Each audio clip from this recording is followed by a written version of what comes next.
Running your own business is equal parts awful, brilliant. It's incredibly hard work. I have doubts every day. What am I doing?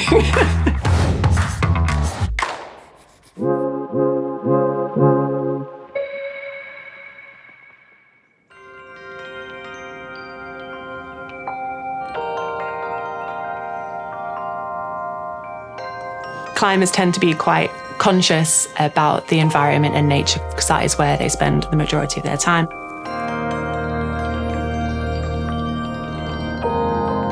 And they want to look after it. So they have a guilt with throwing things in the bin.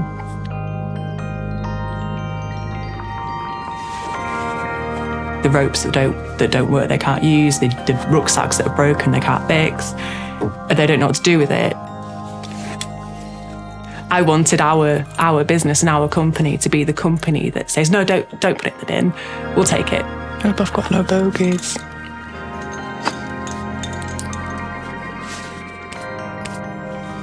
I don't want to be another outdoor business that just buys plastic fabrics to make things. It's already here. There's already plastic fabric everywhere.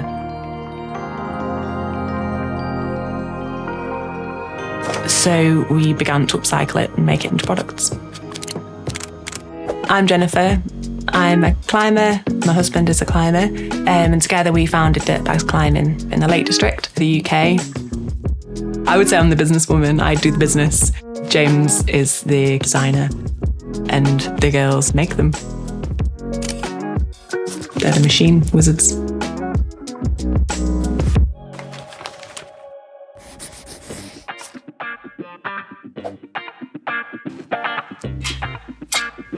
This is the house where it all began. James, my husband, came home from work one day with a very broken old Singer-sewing machine that he'd found in a skip.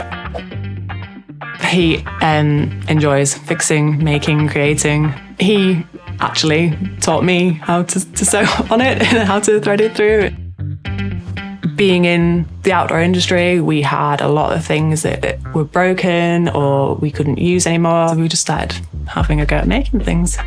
And I figured, well, I might try and sell one or two.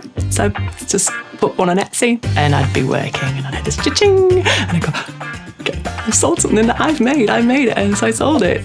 I got more of those notifications and then I kind of realised that I could tell them where that rope had come from. I could tell them where that rope had been, and that was an interesting selling point.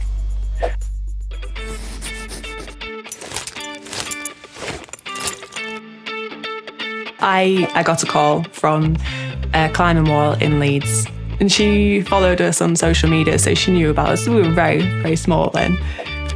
Do you want this rope? It's going to go in the bin unless you take it. I don't know what else to do with it. I don't want it to go in the bin. And I said, yes, okay. And I didn't think. I called my dad, called my brother, and I drove over. So I look at the woman and I said, everything. And she goes, yeah, or it's just going to go in the bin. Right, okay. This was the very point where I sat up and I thought, wow, the industry has a huge problem and we could be the solution to the problem. There is no other business that is competing with outdoor brands that is doing what we are doing. So I looked at my dad and said, I think we might have to do a few journeys. And I hadn't thought about where I was going to put it, how I was going to clean it, what I was going to do with it.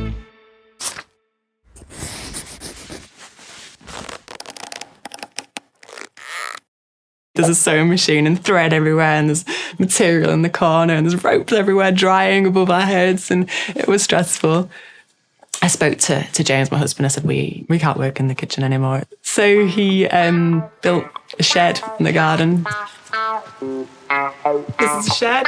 It's where we moved after we outgrew the kitchen. And then the shed was too small because he grew out of that. So he built an annex to the shed. So it became like a double big shed. But it was at that point that I realised that I needed somebody to help. So bless her, Carly came and worked in the shed with me for a couple of months until it got cold. We had big jackets on, and then another big jacket on, and a blanket. And I looked at her and I looked at myself with the gloves. We can't work in a shed. This is preposterous. Why are we working in a shed?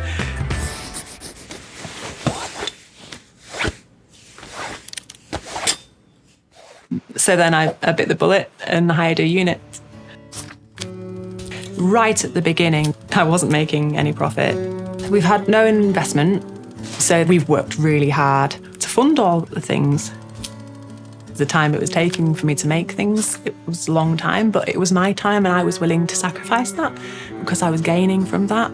But when we get to a point where I have employees, the processes need to be slick. The machinery needs to be good. But buying a professional industrial sewing machine felt terrifying. It was a lot of money for me to put forward. The process of doing it has always been, we'll get to this month. We'll get to that month, and just 1 month at a time. It's been a slow process, but that has bought me time to learn. There's just lots to learn.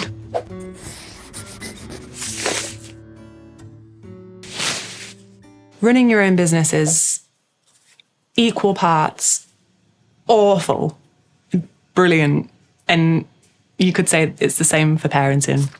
When Harris was small, he'd come to work with me. I'd play with him for a bit, and when he had his nap, I'd quickly go and sew as much as I could. And I'm very lucky in that I have a lot of help with childcare. I felt most vulnerable, actually, quite recently, when I had Forrest, our second son. So how could I continue running a business when I'm occupied? And I searched for answers. I searched for people with a similar experience, and I couldn't find anybody.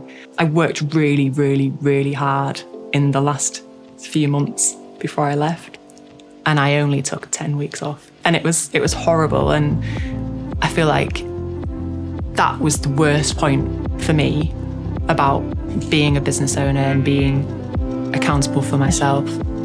And I wish I'd have been brave enough to say, maybe we'll just close down for a short period of time.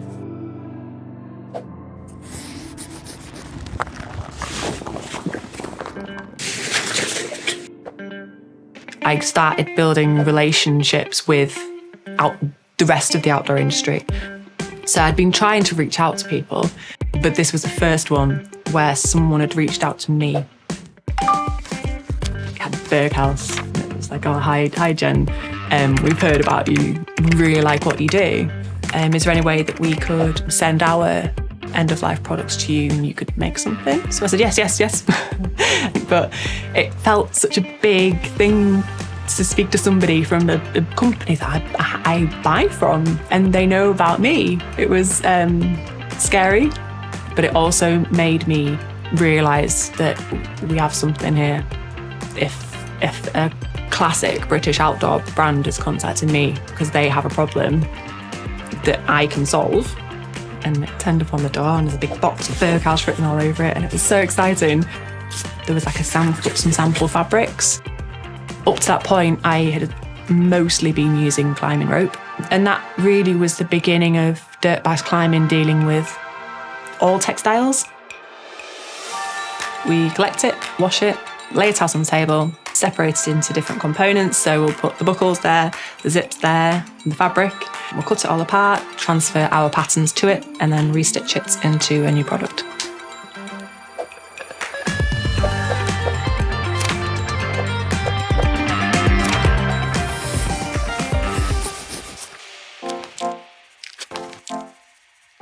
We started in the smallest corner of the smallest house, and we are now on an industrial unit in a space with 2 floors.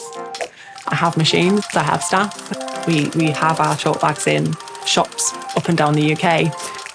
I think we've reached a point now where investment and expertise and money would really help us make a huge dent in the industry. I feel that Dirtbags climbing is coming up alongside some of the bigger UK outdoor brands. I feel like we are starting to challenge them in their practices. Knowing that James and I have grown this business from nothing, and then we're speaking to large outdoor brands saying, why don't you do this or why don't you do that?